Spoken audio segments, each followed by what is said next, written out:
At my dad's promotion party, he lifted his glass and bragged, "Only the kids who lived up to my name are my real family." I will never forget the look on my father's face, a twisted mask of shock and disbelief, the moment my husband, Liam, stood up to him. His words, meant to crush me, instead ignited a fire that burned down everything I thought I knew about family. It all happened last spring at my dad Eliza's promotion party. A glittering, exclusive affair in a fancy banquet hall. It was supposed to be his triumphant night. Instead, it became the night my entire world shattered, then began to rebuild piece by painful piece. My name is Nova. I'm 32. And what Liam did that night?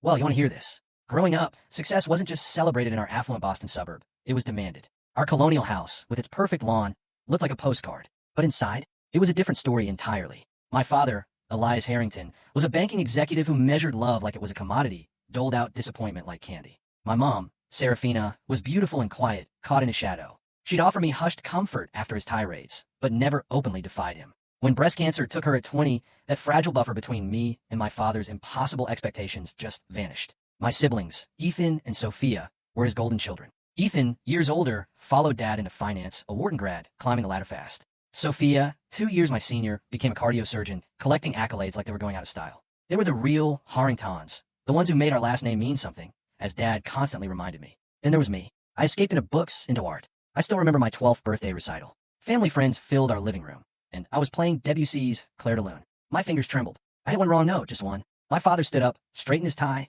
and simply walked out. The front door clicked shut. The room went silent. I finished the piece, tears blurring my vision, but I finished it. That moment, it defined our relationship. One mistake was all it took to be deemed unworthy. College was my escape, a temporary reprieve. I studied literature at Amherst, completely ignoring dad's insistence on business school. "You're throwing your life away on fairy tales," he scoffed when I showed him my acceptance letter. I went anyway, piecing together scholarships and part-time jobs because he refused to pay for a useless degree. Those years taught me independence, but they also cemented the anxiety and self-doubt. I'd accomplished something I was so proud of, only to hear his voice echo in my head, asking why it wasn't more. My relationships were always fleeting. I'd either pick men who mirrored my father's criticisms, or I'd push away the good ones before they could discover I wasn't enough. And then, 3 years ago, everything changed. I was in a small Cambridge bookstore, reaching for the last copy of a rare Jane Eyre edition, when my hand brushed someone else's. I looked up and saw Liam Taylor, kind eyes, a warm smile that made something inside me settle for the first time. "You take it," he insisted. "Anyone hunting for Bronte deserves it more than me."